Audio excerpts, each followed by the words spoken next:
नगरपालिका निवडणूक प्रचारात मविया नेत्यांच्या गैरहजेरीची चर्चा। शरद पवार, राज ठाकरे, उद्धव ठाकरेंसारखे बडे नेते प्रचारापासून दूर, तर महायुतीतील ट्रिपल इंजिन प्रचारात सुसाट।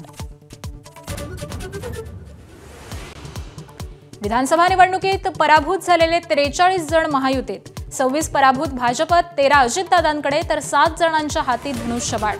सर्वाधिक 19 उमेदवार ठाकरेंच्या शिवसेनेचे।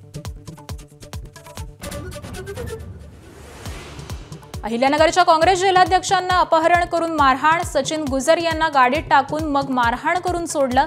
अपहरणकर्त्यांवर गुन्हा दाखल, तर विरोधी नेत्यांकडून सत्ताधाऱ्यांवर हल्लाबोल। मुंबई महापालिकेच्या मतदार यादीत तब्बल 11 लाख दुबार नावं। राज्य निवडणूक आयोगाची धक्कादायक माहिती। यादी स्वच्छ करण्यासाठी महापालिकेनं मागितला वेळ। मुंबई आणि MMR गुजरातला जोडण्याचा प्रयत्न। राज ठाकरेंचा केंद्र सरकारवर गंभीर आरोप। केंद्रीय मंत्री जितेंद्र सिंगांच्या IIT बॉम्बेचं मुंबई झालं नाही या वक्तव्याचा समाचार घेतला। लाडकी बहीण योजनेवरून शिंदे फडणवीसांमध्ये श्रेयवादाची चर्चा। देवाभाऊ आहे तोपर्यंत योजना बंद होणार नाही, मुख्यमंत्र्यांकडून स्पष्ट। तर योजना सुरू केल्याचा अभिमान असल्याचं शिंदेंचंही वक्तव्य।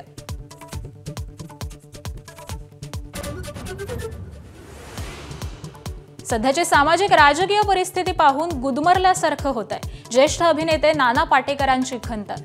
तरुणाईकडे बदल घडवण्याची क्षमता असल्याचंही मत।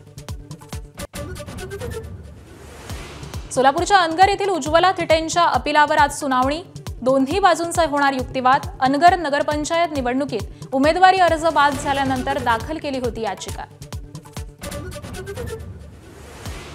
राज्यातील 1800 भजन मंडळांना 4.5 कोटी मंजूर। दरमहा प्रत्येकी 25,000चं अनुदान। हार्मोनियम, मृदुंग, पखवाज, वीणासाठी निधी वापरता येणार।